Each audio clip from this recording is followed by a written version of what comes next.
떠나는 이 모세는 빈손이 아니었다는 점을 여러분 주목하시길 바랍니다. 모세의 손에는 두 가지가 들려 있었습니다. 첫 번째는 지팡이였습니다. 이 지팡이의 주인이 누굽니까? 모세입니다.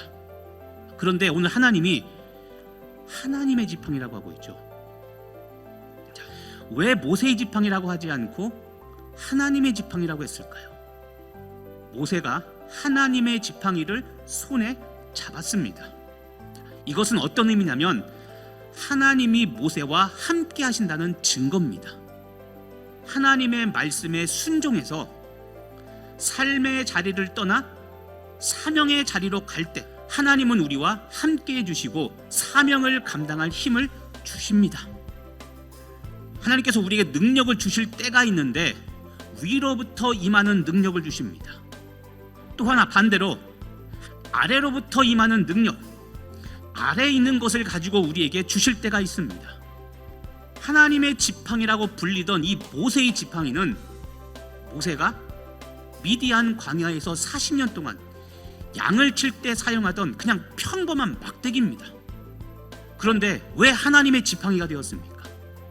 사명에 순종해서 삶의 자리를 떠났기 때문에 하나님의 능력의 지팡이가 된 겁니다.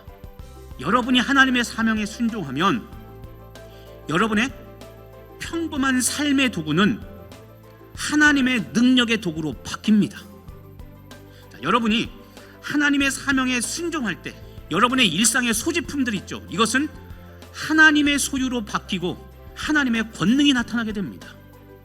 여러분이 사명에 순종할 때 여러분이 소유하고 했던 이 평범한 이 소유물을 특별히 구별하셔서 하나님의 영광을 위한 도구로 사용하십니다.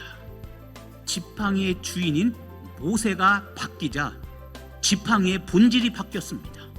지팡이가 특별한 것이 아니라 모세의 헌신의 결단이 특별한 것이고 모세의 순종의 마음이 특별한 겁니다.